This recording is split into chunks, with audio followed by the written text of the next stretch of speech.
première table ronde va s'intéresser à un sujet éminemment consensuel, un sujet comme on les aime au point. Faut-il démanteler les GAFAM? Alors je vous invite à mettre les casques ou les oreillettes qu'on vous a remis pour la traduction simultanée, car un intervenant, et non le moindre, est anglophone. Donc pour celles et ceux qui voudraient suivre les dialogues en anglais et en français. Alors, quelques éléments de contexte. Accusé d'abus de position dominante, d'atteinte à la vie privée, de tendances monopolistiques, de vecteurs de propagation de mensonges à grande échelle, les grands acteurs mondiaux de la tech n'ont plus le vent en poupe. Vous le savez aussi bien que moi. Vous vous en souvenez, Mark Zuckerberg l'a juré la main sur le cœur. La confidentialité des utilisateurs de Facebook est désormais sa priorité. On est tous totalement rassurés, évidemment. Mais les pouvoirs publics n'y croient guère et montrent les dents. On parle de taxes GAFAM, c'est-à-dire des amendes de plusieurs milliards de dollars. Et puis il y a d'autres critiques qui sont encore plus directes. Les politiques semblent prêts à intervenir. Mais alors, la question fondamentale, c'est que faire? Faut-il être radical? Faut-il démanteler directement des groupes qui sont devenus quasiment tentaculaires? Et cette solution, aussi tranchée soit-elle, serait-elle efficace? Alors, on va réfléchir sur ce sujet qui est grave, sur ce sujet qui est important, essayer d'apporter des solutions. Pour réfléchir à ce sujet, je vous demande de faire un excellent accueil à Yevgeny Morozov, Tariq Krim, Eric Léandri. Merci de me rejoindre sur scène. C'est Guillaume Gralet, qui est rédacteur en chef du service Tech, Sciences et Santé du Point, qui nous fait le plaisir de modérer cette table. On peut les applaudir.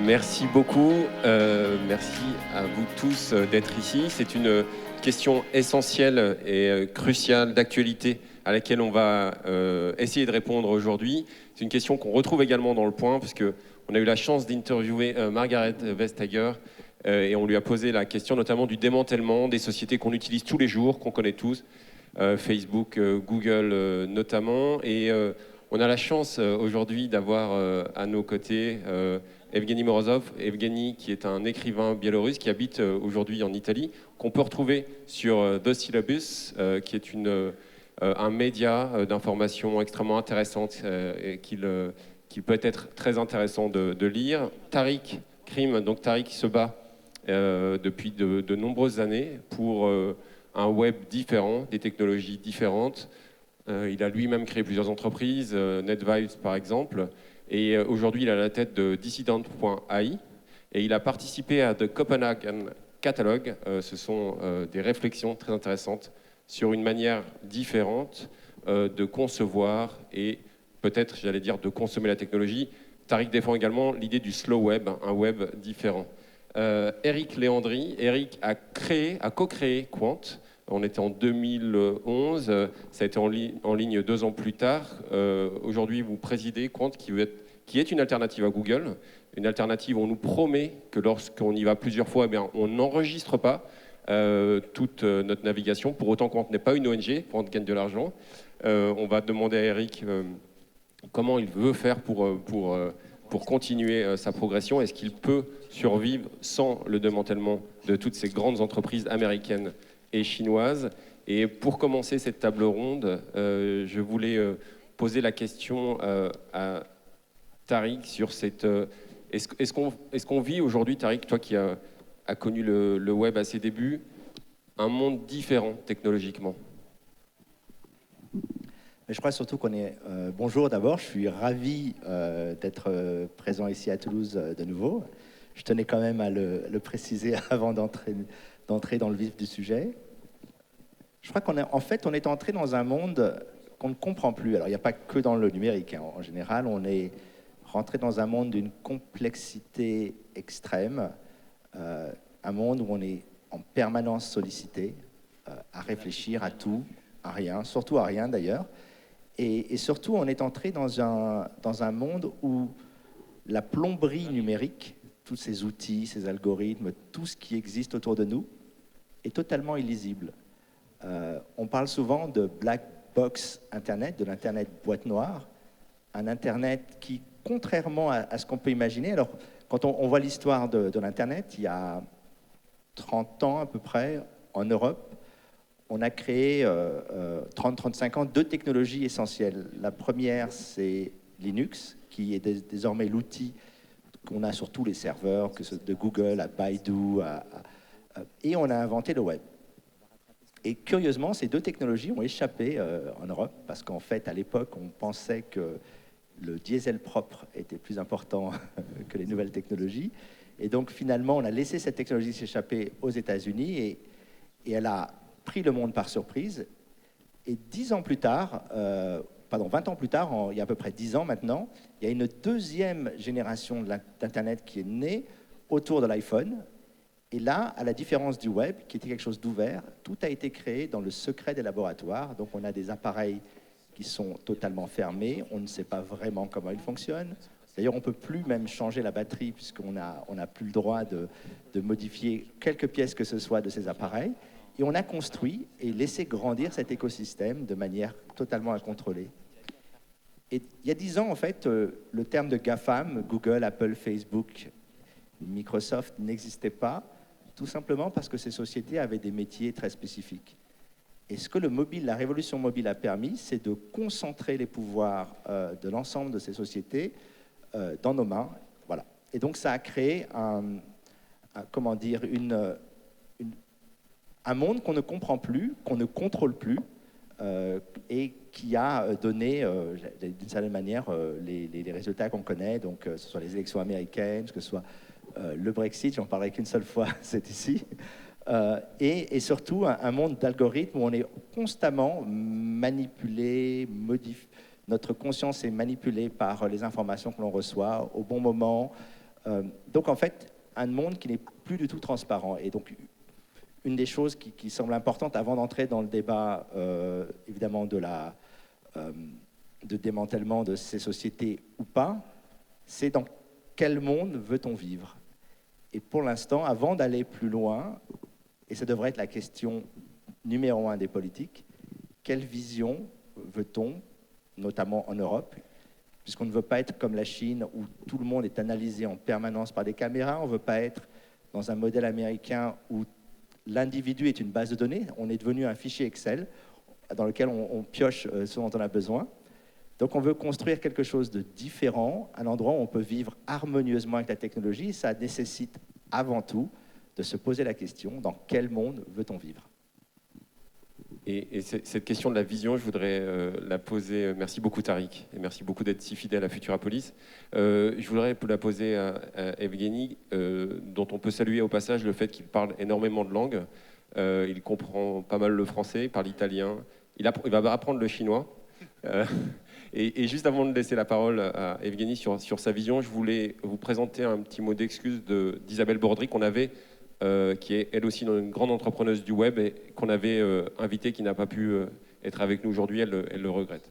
Voilà, Evgeny, est-ce que l'Europe doit avoir une vision du numérique? Avant tout, je dois dire que pour moi, c'est beaucoup plus simple en anglais, alors je vais parler anglais. So, I think we have made a couple of intellectual and ideological mistakes when thinking about technology, and especially technology companies and power. And I think the sooner we re-examine and solve those mistakes and put something in place where a vision should be, the sooner we would be able to reduce our dependence on them. I think the first mistake that we made was to think that the only actors that are capable of taking advantage of this new digital world are companies and startups. Right? We have completely ignored that throughout the last few centuries, it was also civic associations, public institutions, state institutions that have been great innovators. Look at institutions such as libraries or museums or universities or the post office. I mean, in all of the countries of the developed world, of Western Europe and America, they all came about differently, but they all came to fulfill certain functions which were not just to promote justice and equality, but they also meant to promote essential innovation. Right? It's by temporarily suspending, for example, the way in which copyright works, that libraries managed to make knowledge accessible, which was then used by researchers and the rest of us. The problem is that when you think about the last 2 decades, we have not made any allowances for such alternative approaches. So we ended up with the second mistake, and that second mistake is thinking that everything today should be a startup, that should be essentially the way to solve problems, and that anything that deviates from that model will probably lead to totalitarianism, and it will result in some kind of economic deficiency, and we will all lose our jobs. Right? And I think that those two assumptions have been extremely detrimental to how we think about big tech, and that has brought us to the third assumption or conclusion, and it's that the only possible alternative we can put in place of big tech, the Googles and the Facebooks and the Microsofts, would be some kind of smaller tech, but which would be an exact copy of what we had before, but smaller. So instead of one Facebook, we're going to have 20, and instead of one Google, we're going to have 20, and instead of one Amazon, we're going to have 20 Amazons, right? And of course, I'm oversimplifying this quite deliberately because we are short of time, but I think that cannot possibly be the only path forward. And I think the reason why many of the European politicians in the Commission and elsewhere find it so easy to just go after these companies and after this industry using the language of competition, because it allows them to continue without any strategic vision of what the right set of public, legal, and social institutions should be to give us a different society.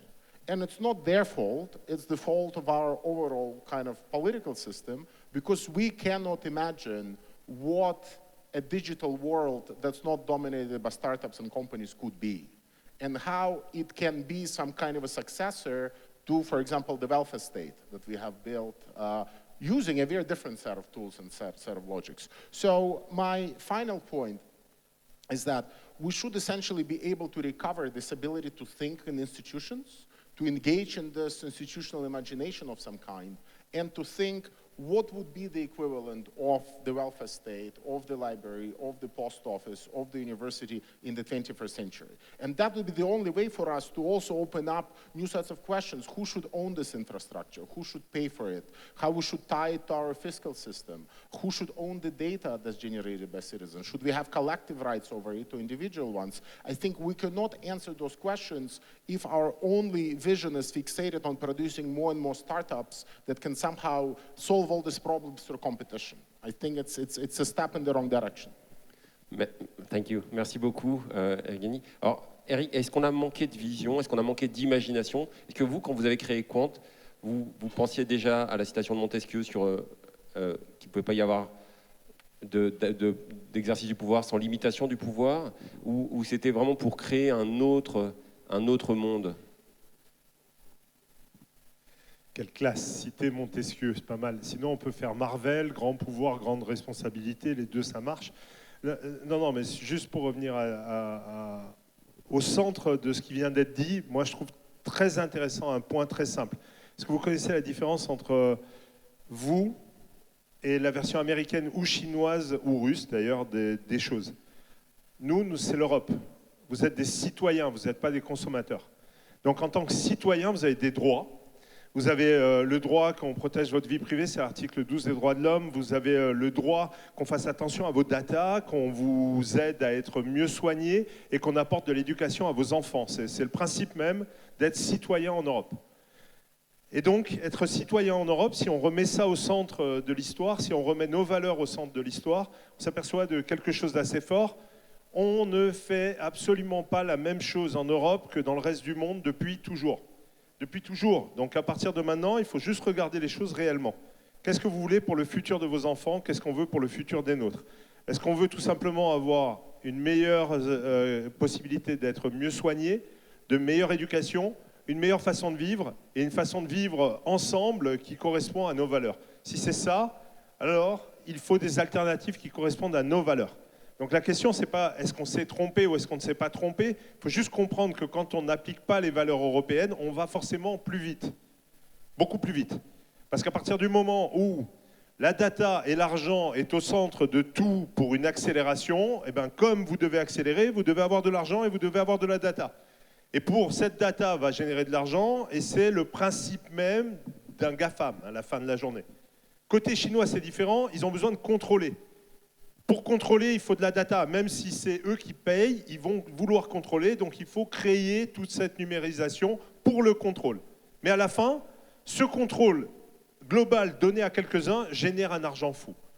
Voilà. Donc si on revient à nous, c'est pas qu'on a fait des erreurs, c'est qu'on ne regarde pas le monde avec nos valeurs. On regarde le monde en se disant, on va copier les Américains et faire 4 Google ou 4 Amazon. J'aime bien l'exemple. On ne peut pas copier les Américains. Une boîte qui vaut 1 trillion, on ne peut pas la faire en Europe. On ne peut pas. On peut faire 100 ou 1000 boîtes qui valent entre 1 milliard et 40 milliards. Et d'ailleurs, j'ai une grande annonce pour vous. Vous n'êtes pas forcément au courant. Nous avons en France des tonnes de licornes. Alors, je vais vous les citer. Atos, Orange, LVMH, Louis Vuitton. Ah non, pardon, ça ne s'appelle pas des licornes. C'est ça ne s'appelle pas des startups. Non, ce sont des géants mondiaux. Nous avons des tonnes de géants mondiaux. Nous avons des boîtes qui valent 40 milliards, 20 milliards, 80 milliards. Nous en avons à travers toute l'Europe. Nous ne travaillons pas ensemble parce que nous regardons que les boîtes à 800 milliards et à 1 trillion. Alors, de géo, j'ai une dernière chose là-dessus. En Europe, nous avons des valeurs. Regardez maintenant les GAFAM, ils sont en train de changer. Beaucoup. Vous avez du Google et du Facebook. Moi, j'appelle ça des data predators. Leur job, c'est d'avoir toute la data autour de nous. Apple est en train de se réorienter sur la vie privée parce qu'ils vous vendent des téléphones. Alors là, je te suis, on ne sait pas ce qu'il y a dedans, on ne sait pas comment, on saura un de ces 4. Pour l'instant, en tout cas, c'est leur discours. Microsoft, ils implémentent le GDPR, la protection des données personnelles européennes, dans tout le monde. Et aux États-Unis, ils sont en train d'installer la protection des données personnelles californienne pour toutes les États-Unis. Donc, ils sont tous en train de faire quelque chose de différent. Maintenant, je reviens à l'Europe. Imaginez 2 secondes qu'on soit 1000 boîtes à 1 milliard ou 100 boîtes à 1 milliard en Europe qui travaillent ensemble, qui respectent vos valeurs et qui grandissent toutes. Et que derrière, on ait 600 boîtes à 100 millions et puis derrière, on ait 1000 boîtes à 10 millions. C'est des dizaines de milliers d'emplois, des centaines de milliers d'emplois, des emplois qui respectent vos valeurs. Et imaginez que les datas que je collecte toute la journée, maintenant chez Quant, parce que je respecte totalement la vie privée, je ne peux pas savoir qui vous êtes. Et puis si vous pouvez ne pas me croire, je suis corse, je vous le rappelle. Donc pour ceux qui ne le savent pas, je suis corse. Donc vous n'allez pas me donner vos numéros de carte bleue, vous n'allez pas me donner vos adresses, et vous inquiétez pas, ça ne m'intéresse pas. Je ne vois pas pourquoi vous les donnez aux autres. Moi, je vous conseille tout simplement de vous protéger, de rester sur vos valeurs et de réfléchir à ce que vous voulez pour l'avenir de nos enfants et pour notre avenir à tous. Et je crois que là-dessus, il y a une vraie différenciation en Europe. Je suis d'accord sur le fait que maintenant, il faut montrer que cette différenciation doit s'appliquer. Et elle doit s'appliquer dans les lois à nous. Moi, depuis cet été, je suis testé par la DINSIC, par l'ANSSI, par les CNIL, pour vérifier si je peux devenir le moteur de recherche de l'État. Ça me fait plaisir et c'est génial d'être contrôlé. Juste, les autres, il y a des sanctions à plusieurs dizaines de millions et j'ai fait condamner Google à 4,2 milliards pour Android grâce à Margaret Verstager. 4,2 milliards. Vous imaginez ce que c'est ? C'est énorme. Ça veut dire que c'est un abus de position dominante. Donc s'ils se remettent à respecter les lois, je pense moi qu'on peut créer en Europe un écosystème européen avec vos valeurs. N'hésitez pas à regarder, vous allez être très intéressé par le nombre de startups top en Europe. Merci beaucoup. Alors, Margaret Vestager, qui on le rappelle, est donc à la une du Point avec une interview exclusive. Tariq, est-ce que c'est trop tard ? Est-ce que pour réinventer quelque chose d'intéressant avec les valeurs européennes ? En fait, je tiendrai je suis d'accord avec ce qui a été dit tout à l'heure. Le problème, c'est le projet politique. C'est de se projeter dans 20 ans. Aujourd'hui, si on voit de la pauvreté en Europe, si on voit du chômage, ce n'est pas uniquement parce que les politiques sont nuls, c'est que notre capacité d'achat d'énergie a diminué en Europe. On a atteint un pic. Et le numérique va devenir, dans le cadre du changement climatique, une question clé. On consomme énormément de bandes passantes, donc énormément d'énergie. Ce montant est en train de monter, ça dépend des études, ça va entre 7 jusqu'à, on parle même de 15% dans un monde où on aura de l'intelligence artificielle, des machines autonomes. Il y a d'ailleurs un chercheur à Oslo qui a fait une étude assez incroyable. Il s'est demandé, est-ce que quand on avait des CD, quand on avait des cassettes, quand on avait des DVD qu'on utilisait, qui sont, comme je vous le rappelle, pour ceux qui ont vécu avant, avant l'iPod, en plastique, et qui donc polluaient l'environnement, est-ce que cette pollution était supérieure à ce qu'il y a aujourd'hui avec le streaming? La réponse est non. Aujourd'hui, quand on stream du Netflix, du Spotify et toutes les autres, on consomme encore plus d'énergie.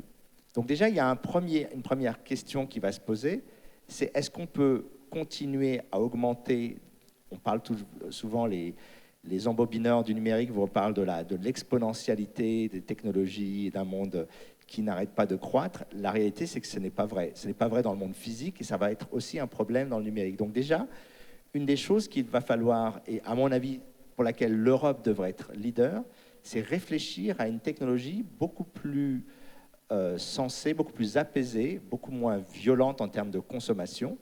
On parlait tout à l'heure des bibliothèques. Ce qui est fascinant, c'est que pour ceux qui se rappellent les débuts du web, la plupart des pages étaient faites par les universités. Beaucoup de pages personnelles. On a eu le Louvre qui s'est mis en place. Et soudain, toute cette infusion de culture, de savoir a été remplacée par des algorithmes et des plateformes commerciales. Et curieusement, en fait, l'intérêt du web a diminué, la capacité, cette idée d'avoir une bibliothèque mondiale a diminué.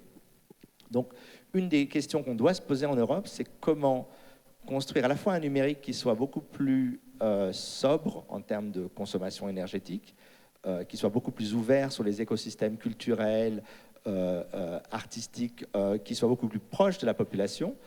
Et effectivement, le modèle qui a été mis en œuvre aux États-Unis est un modèle qui est basé exclusivement sur l'idée que le numérique est là pour aider l'individu. C'est une vision très libertarienne qui vient de la contre-culture américaine. Le numérique est là pour m'aider moi. Je prends ma voiture, mon Uber, c'est moi et pas les autres. En Europe, on a une vision beaucoup plus communautaire de la technologie. C'est-à-dire qu'on pense que la technologie doit être faite au bénéfice de la communauté. En Chine, c'est effectivement ce que tu disais est intéressant, c'est que la technologie est faite pour transformer les populations, pour obliger les gens. Par exemple, quand vous en Chine, vous ne traversez pas au feu, il y a votre photo qui apparaît et votre crédit social qui diminue. Et comme vous le savez probablement, si votre crédit social, qui est un peu votre index de citoyenneté numérique en Chine, baisse trop, vous n'avez plus accès à certaines choses comme des voyages, la possibilité de voyager. Donc il y a effectivement un modèle complètement différent à inventer. Il n'est pas trop tard, mais aujourd'hui, la question est avant tout politique. Moi, je pense que les boîtes existent. Il y a, comme tu l'as dit, il y a des dizaines, des centaines de boîtes. La volonté politique pour créer quelque chose d'autre et montrer le chemin n'est pas là, à mon avis. Et malheureusement, c'est super de collecter des taxes, mais ça ne fait pas une politique. Oui, il y a des boîtes et puis il y a des talents. On rappelle que tu as recensé, il y a quelques années, les talents des développeurs chez développeurs français. Il y en avait beaucoup qui ont contribué au logiciel libre, mais qui se retrouvent aussi dans des grosses boîtes tech. Et on pourrait peut-être s'appuyer davantage sur ces talents à l'avenir. Ce manque d'imagination, Evgeny, vous avez vécu 10 ans aux États-Unis, vous avez fait un doctorat à Harvard, là vous décidez de rester en Europe. Comment, chez les jeunes qui sont ici, comment ils peuvent prendre leur destin numérique, leur destin tout court en main, à votre avis?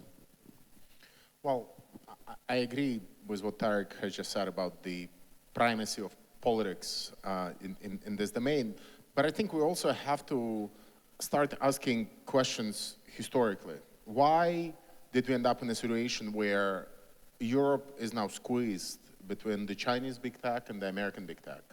Right? And I think it's not just a matter of us in Europe wanting to defend our values, which I agree we should defend. Right? It's also the result of the fact that both the Chinese and the Americans have managed to have a very active, if not always visible, public policy when it comes to the digital. And they have managed to invest billions into their networks, and they've managed to use their geopolitical power to create and open up foreign markets for their companies, and they've managed to penetrate European markets and make sure that European governments sign up to those deals, in the case of Americans, while Europe kind of went almost in the opposite direction. You know, the difference between Europe and America is that America always says one thing and does another, And Europe always wants to emulate what America says and not what America does. Right? So we ended up in a situation where we truly believed in free markets, that government shouldn't be part of the technological sphere, that we should have this laissez-faire, hands-on attitude. While Americans through Pentagon and Wall Street were, of course, doing very different things and were actively shaping the landscape. So right now we ended up in a situation where just enforcing our values, I think, would not get us to create this ecosystem that we would like to create. It would require more than competition policy. It would require, at the very minimum, an industrial policy of some kind, where we would actually ask, how much money do we need to put together into things like artificial intelligence? Do we need to have a coherent European strategy, or should we leave it to the nation states to pursue things like AI? And my fear is that we still are not there, because we cannot deviate from this path we've been on for the last 30 years, which looks upon industrial strategy as something that we used to do in the 60s, but we should abandon and never touch. And the reality, and the geopolitical reality, is global capitalism is such that we have to make bets. And right now, the bet that Europe has made is that it would be better off selling its cars to America, or selling the cars it makes in America to China, than trying to build AI. And this is what ties our hands, because the moment we start having an industrial strategy, we will no longer be able to sell our cars to America because Trump will tax them. And that's a very simple equation, which we cannot avoid. That's the elephant in the room, which somebody in Europe has to acknowledge. Otherwise, we will be hoping that competition, startups, and privacy policy will give us things which in the rest of the world were generated through a very different set of policies.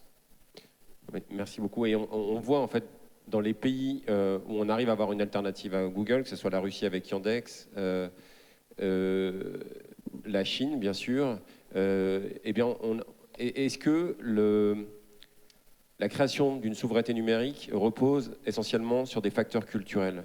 On va bien sûr vous laisser la parole pour des questions, c'est très intéressant, mais juste une pour vous, Eric, puisque vous êtes présent en Chine. Est-ce qu'il faut vendre son âme au diable pour être en Chine, et comment vous avez fait? Je vais répondre à celle-là, mais j'aime beaucoup celle d'avant. Non, en Chine, si les Chinois nous ont laissé faire que... Si vous allez en Chine demain, Quant, ça marche. Google, ça ne marche pas. Pour une seule raison, hein, on ne prend pas la donnée des Chinois. On ne prend rien chez les Chinois. D'ailleurs, on ne prend pas la donnée des Européens. On ne prend pas la donnée des Américains. On prend la donnée de personne. Comme ça, c'est simple. Donc les Chinois n'ont pas de problème. Et comme ça, ils peuvent dire qu'ils peuvent laisser un moteur de recherche étranger être en Chine, puisqu'on ne prend rien. Voilà, ça c'est comment on a fait. Maintenant, si on revient, et on y allait avec le président de la République, et puis après on a passé 10 mois à négocier avec eux quand même, pour pas grand-chose, qu'on a zéro data. Mais juste sur le point de tout à l'heure, il ne faut pas croire qu'avoir des valeurs, il ne faut pas croire que mettre la compétition, et aujourd'hui avec Margrethe Vestager, faire condamner Google pour abus de position dominante, ça empêche d'attaquer. Je suis d'accord, ça c'est que du défensif. Avoir des valeurs, au final, c'est ce qui nous protège de faire tout et n'importe quoi. Et puis, se protéger contre l'abus de position dominante, c'est aussi une façon de dire qu'il faut réouvrir le marché. Maintenant, je suis d'accord sur un point, et complètement. Quand je dis, si on faisait 100 ou 1000 startups à 1 milliard ou 2 milliards, ça veut dire que l'Europe doit investir 20 milliards ou 30 milliards. C'est pas quelque chose qui va se faire comme ça. Parce que dans un marché qui est complètement saturé à 95% côté américain et à 30-40% côté chinois qui arrive, on va rapidement se retrouver avec un marché à 150% dominé. Alors vous allez me dire, mais ça ne marche pas à 150%. Mais je vais vous dire oui, parce que vous allez aller sur Facebook et sur TikTok, et vous allez aller sur Google et sur d'autres produits chinois 2 à 3 fois par jour, comme vous venez chez moi. Rendons-nous compte de cela. Et moi, je vous dis juste, ce qui a été fait pour Airbus, c'est possible aujourd'hui pour la suite, c'est possible aujourd'hui. Pourquoi? Parce que maintenant, nous avons les technologies, nous avons les gens, nous savons le refaire. C'était très compliqué il y a 20 ans de faire un Google. Aujourd'hui, c'est possible, ça marche, on sait faire. La question, c'est est-ce qu'on veut ensuite déployer ça au niveau de l'Europe, déployer ça en Afrique, déployer ça en Amérique latine parce qu'on a plein d'entrées, ou est-ce qu'on veut faire un petit truc en bas de chez nous pour montrer qu'on sait le faire? Ça, c'est une vraie question finale à se poser, et là, je suis d'accord. Mais en dehors de ce point-là, juste, et c'est mon dernier point là-dessus, la souveraineté, il faut arrêter d'en parler. C'est génial d'en parler. Moi, j'aime beaucoup en parler, parce qu'en 2011, quand on a lancé Quant, personne n'en parlait, donc il n'y a pas de souci. En 2019, tout le monde en parle. La souveraineté, c'est bien d'en parler, il faut la construire. OVH, c'est une façon de faire de la souveraineté, mais aussi Orange Cloud, Dutch Telecom Cloud, Quant. Tout ça, c'est de la souveraineté européenne. Mais c'est aussi des partenariats avec Atos, des partenariats avec Capgemini, des partenariats avec les Allemands. On fait déjà AI4EU grâce à la Commission européenne. Il y a 80 millions là. On est en train de faire un CPU européen, 200 millions. Les Chinois viennent de mettre 29 milliards. Mais c'est bien, on met les premiers 200 millions, puis les prochains 500 millions. Ne croyez surtout pas que c'est grave, c'est pas grave. Ce qui est très important, c'est que maintenant qu'on a compris que nos amis américains ne sont pas toujours nos amis, et j'aime bien l'idée ils disent quelque chose, ils font autre chose, c'est souvent vrai. Nos amis chinois, c'est aussi nos amis, mais ça dépend des jours. Voilà, la question c'est, est-ce qu'aujourd'hui en Europe, on veut aussi avoir un peu d'autodétermination? Et puis l'autre question, moi je vois avec la métropole ici à Toulouse, avec la région, avec toute l'Occitanie, tout le monde se bat pour que vos données soient préservées, vos données médicales soient préservées. Je suis désolé, c'est fantastique. Regardez, moi, il y a des tout petits trucs en Occitanie. Vous avez un truc qui s'appelle Smart Réseau. Alors, Smart Réseau, c'est une espèce de site. Vous y allez, vous dites, il est mal fait. Il y a des vidéos, il y a plein de choses dessus, mais il est mal fait. Mais écoutez, il y a des milliers de vues des politiciens toulousains sur Smart Réseau versus des centaines de vues sur YouTube. C'est-à-dire que la même vidéo sur Smart Réseau qui est partagée que dans son petit réseau, il fait des dizaines de milliers de vues. Sur YouTube, sans vue, parce que de toute façon, vous préférez aller voir les dernières bonnes blagues de Lama fâché ou est-ce que la Terre est plate, au final, on ne sait jamais. Hein, voilà, donc c'est ça qu'il faut comprendre.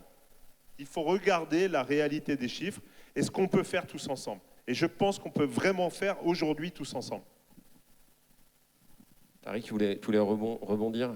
Je voulais revenir sur la question des taxes. En fait, la première des choses que l'Europe aurait dû faire, c'est probablement empêcher un certain nombre de fusions. Parce qu'aujourd'hui, on se dit, mince, la technologie aux US et en Chine ou au Japon est trop grande.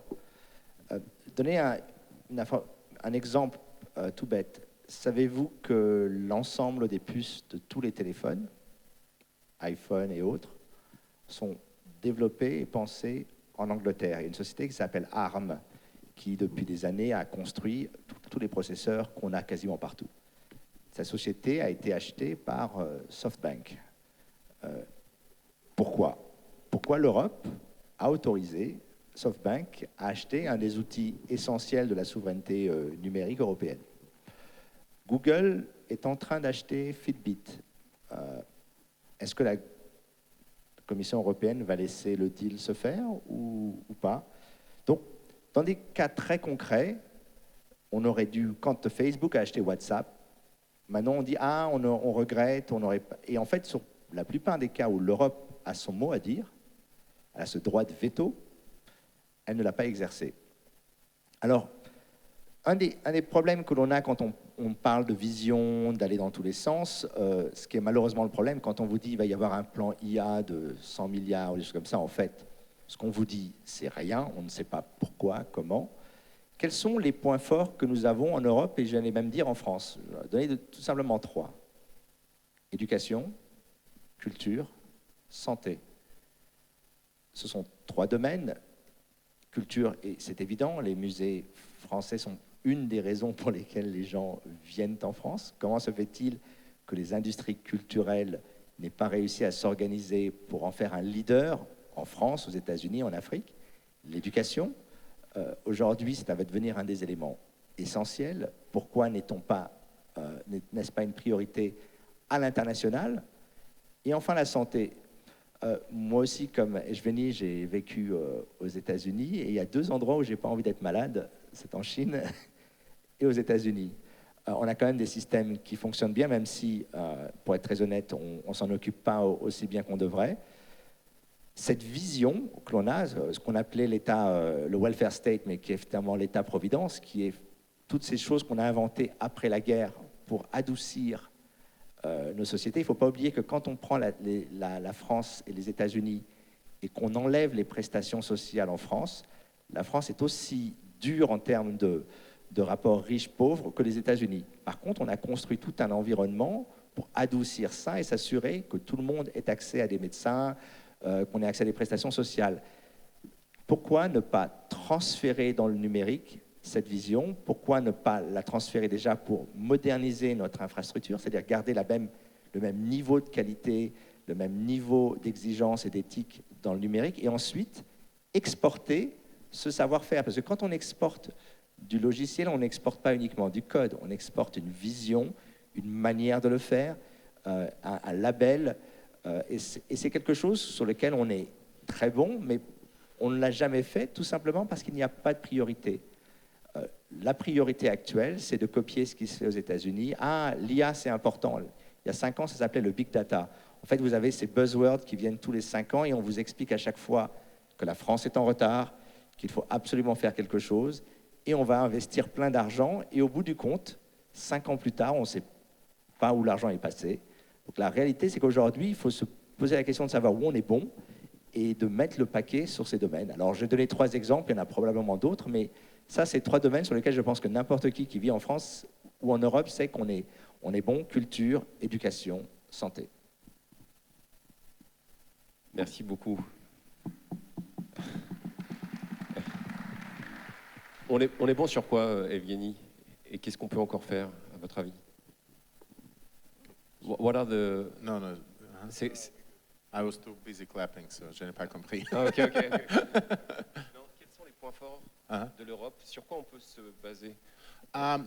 Well, I mean, I agree to some extent with the 3 pillars which Tarek has just presented, but I think, Europe also spends a lot of money on R&D and innovation already at the level of the Commission, and I think we just need to find ways to have a little bit more of a strategy there, and we need to have, and I'll tell you exactly what I mean by the strategy, but we also need to have a more political and, if you will, geopolitical reading of the current global capitalism. I mean, the reason why something like SoftBank is able to come and purchase all the most promising firms in Europe is because it just managed to raise more cash than anyone. And why did they manage to raise more cash than anyone? Because sovereign wealth from governments like Saudi Arabia and from the Emirates, they can't find a reasonable kind of outlet to invest into outside of tech.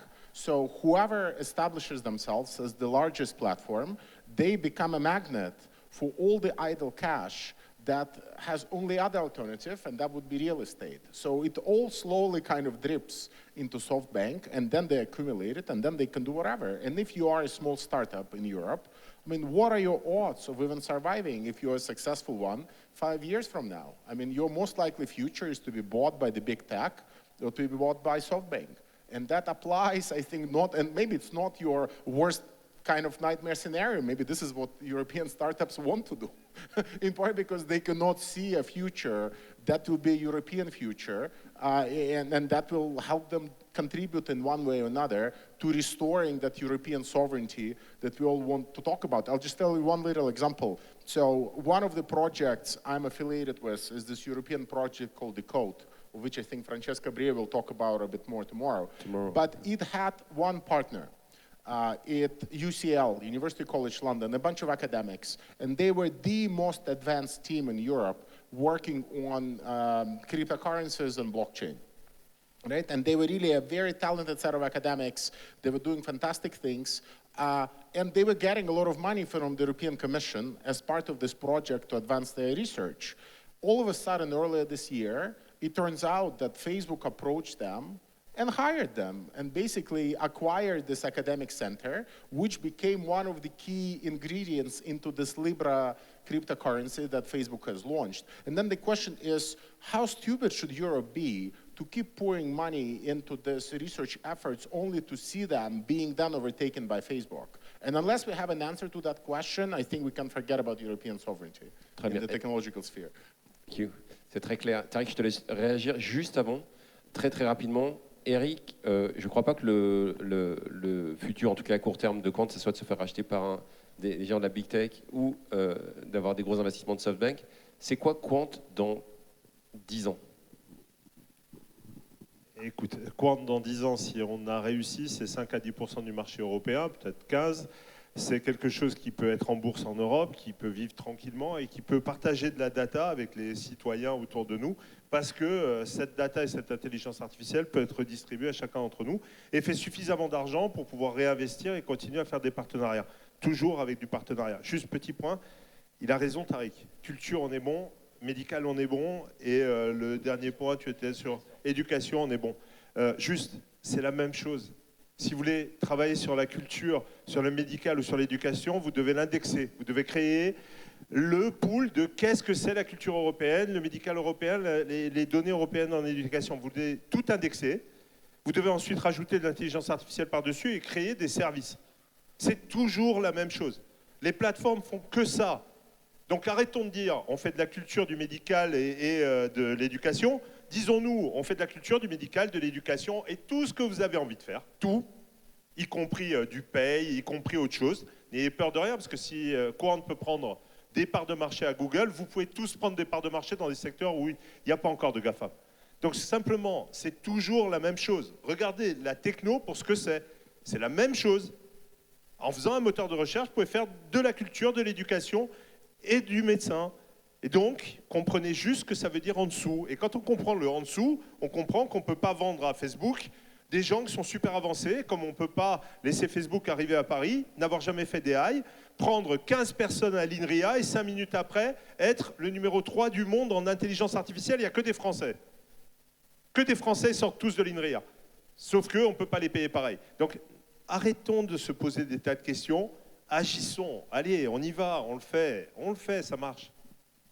Ce qui est drôle, en fait, quand on pense à tous ces projets d'IA, là, j'ai vu que l'École Normale Sup, historiquement incroyablement bonne sur ces sujets, fait un partenariat, je crois, avec Google.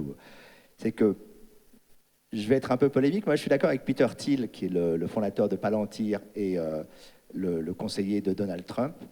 L'IA, à la fin, est une technologie de guerre. Essentiellement, elle a peut-être d'autres usages, mais essentiellement, c'est ça. C'est comme le nucléaire, ça a plein d'autres aspects, mais c'est avant tout la chose sérieuse. Donc quand on finance de la recherche en IA et qu'elle part chez Google, Facebook, indirectement, nos impôts financent la R&D du Pentagone. Donc c'est complètement délirant. Je voulais juste revenir sur les modèles économiques. Ce qui est fascinant, c'est de voir ce qui se passe en Allemagne. Contrairement à ce qu'on a fait en France, où on a fait beaucoup de ce qu'on appelle du pump and dump, c'est-à-dire qu'on fait monter la mayonnaise en espérant que les boîtes deviennent des licornes, et puis ensuite on espère que soit elles seront introduites en bourse, soit elles seront rachetées.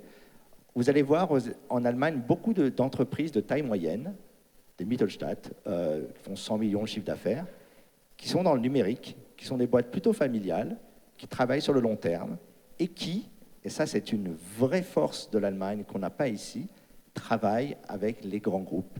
Et un des sujets qu'on n'a évidemment pas abordé, mais c'est que pour que le talent subsiste, pour que les startups subsistent, il ne faut pas du capital, il faut des clients. Il faut donc recréer une culture où les grandes entreprises achètent du logiciel de petites entreprises prometteuses, parce qu'une entreprise qui a réussi a été au départ une entreprise prometteuse avec quelques personnes dans un garage, et qu'au fur et à mesure, on grandit et on devient une société de taille moyenne, on vit bien et on n'a pas forcément envie d'être une licorne. Et cet écosystème peut être créé en France et donc il faut en fait casser le modèle. J'aime pas du tout le modèle de la Startup Nation parce que je pense que ça correspond à rien. Déjà, la France n'est pas une start-up. Mais il faut construire un écosystème qui soit soutenable dans l'avenir avec des sociétés petites, moyennes et grandes qui vivent en bon entendement et qui vivent aussi à côté d'acteurs plus gros, mais qui seront, espérons-le, mieux régulés, parce que c'est vrai que ce que disait tout à l'heure Eric, ces acteurs cannibalisent aussi l'innovation. Aujourd'hui, personne ne veut investir dans certains domaines parce qu'on a peur que Google, Facebook ou les autres en fassent un concurrent ou rentrent sur le marché. Et donc, effectivement, on a ça. Et à côté de ça, on a un autre problème, c'est qu'on pense que parce que Google a fait un moteur de recherche, ils sont compétents sur la santé, sur l'éducation, sur la culture. C'est qu'on a laissé en fait une forme d'argument d'autorité qui fait que parce que vous êtes bon quelque part, vous serez bon partout, parce que vous savez, tout ça, c'est de la technologie. C'est un peu pareil. C'est pas vrai. Il y a des expertises, il faut les développer, et puis surtout, il faut les rendre, j'allais dire sustainable, mais sur le long terme, construire un écosystème qui tienne la route. Merci beaucoup. Est-ce qu'on a des personnes dans le public qui voudraient poser une question à Evgeny? Il y a plusieurs mains qui se lèvent sur le côté droit. Ouais. On va vous emmener un micro. Ici, s'il vous plaît. Merci beaucoup.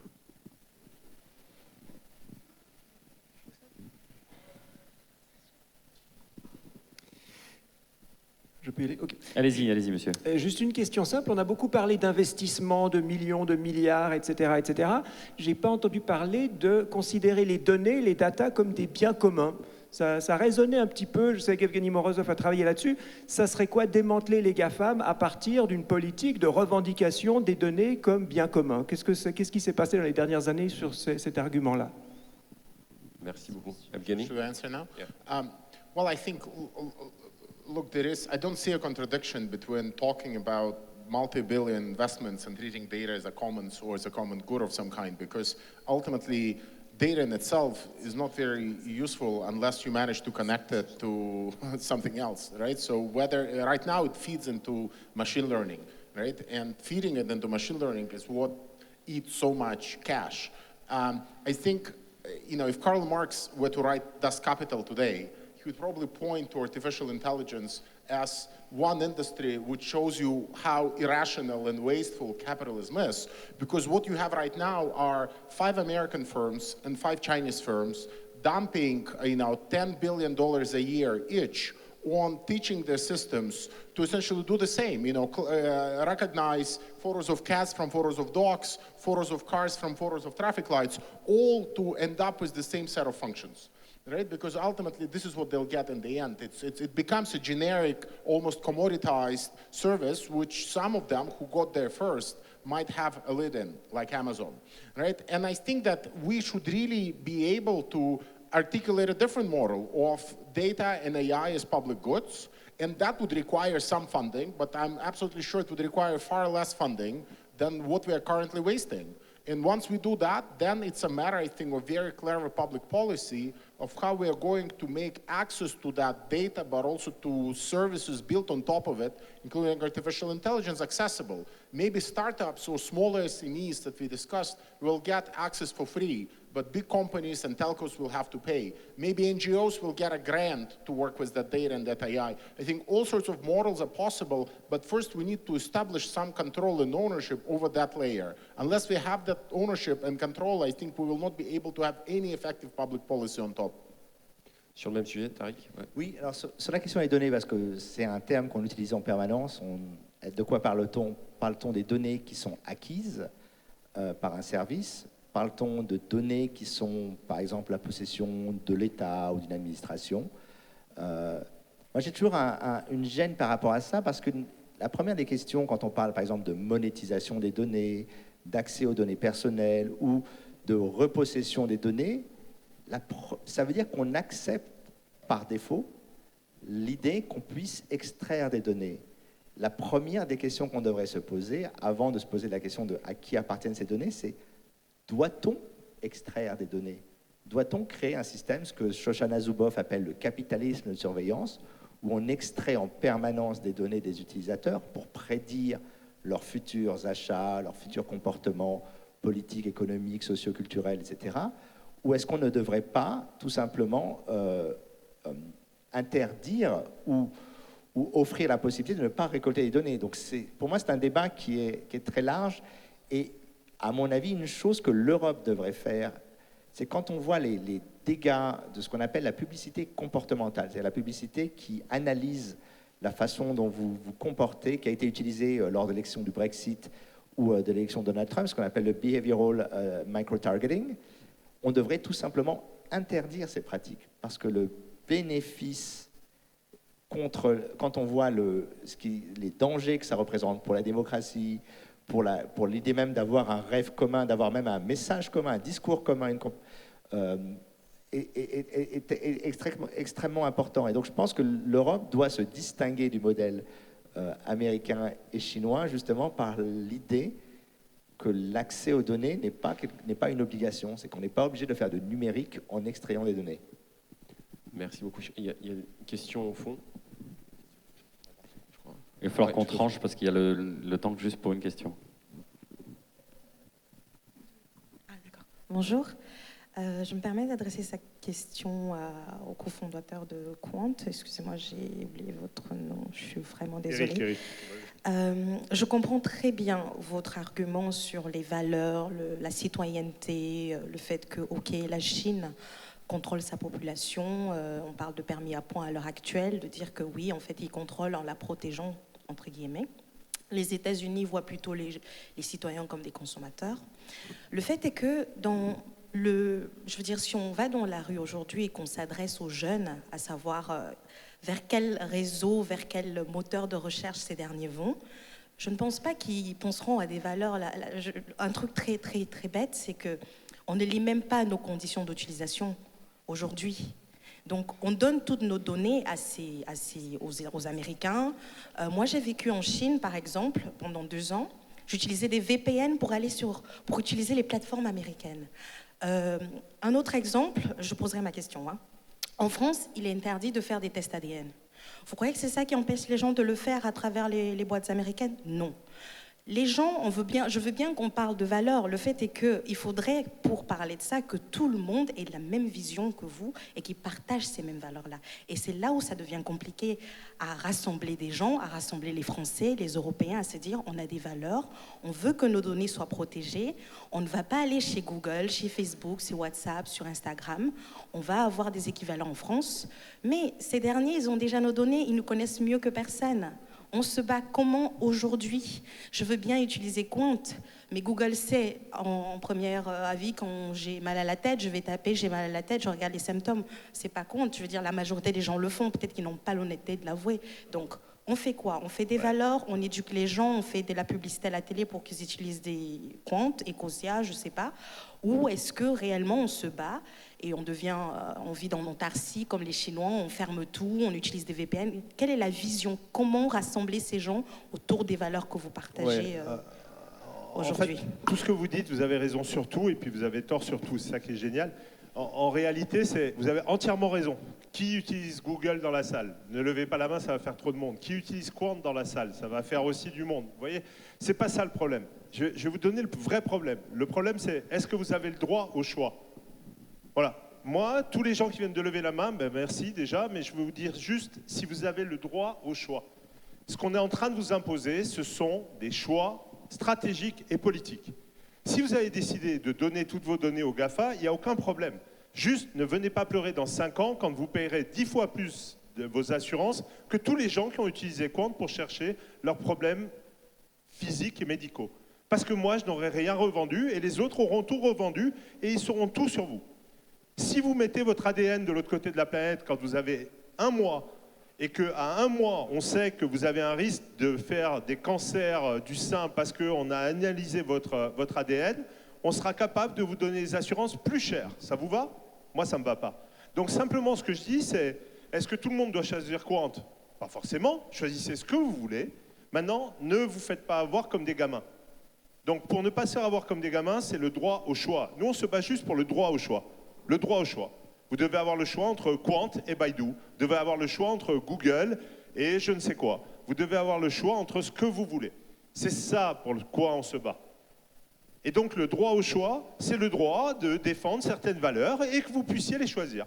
Et c'est pour ça que je fais condamner Google à 4,2 milliards sur Android, parce que vous savez, pour que vous puissiez utiliser Ecosia, qui donne quand même vos données de l'autre côté du monde, ça, c'est pas pour la privacy, mais qui plante des arbres. Ou Quant, qui vous protège et où vous pouvez aussi planter des arbres. Ou n'importe qui d'autre, parce que nous, on est là pour avoir le choix. Eh bien, il faut les faire condamner parce qu'ils abusent de leur position dominante pour garder 95% du marché. Vous voulez que des carrefours dans la rue? Vous voulez qu'une seule marque de Nutella parce que c'est celui qui domine tout? Vous voulez d'avoir qu'un Nutella qui met de l'huile de palme absolument partout et détruit des forêts entières pour mettre de quoi produire de l'huile de palme? Pas moi. Voilà, c'est que le droit au choix qu'on revendique. Si vous estimez qu'avoir le droit au choix, c'est trop, bah écoutez, moi, je ne crois pas. Donc on crée des alternatives, on propose du choix, et c'est ça qu'on revendique. Juste ça, rien d'autre. 5 à 10% d'un marché avec des gens qui ont le droit au choix. C'est tout. Et pas tout le monde qui va sur Quant, comme en Chine, tout le monde sur Baidu. Non, le droit au choix. Voilà, pas autre chose. Merci Eric Léandri, on peut l'applaudir. Merci à nos invités.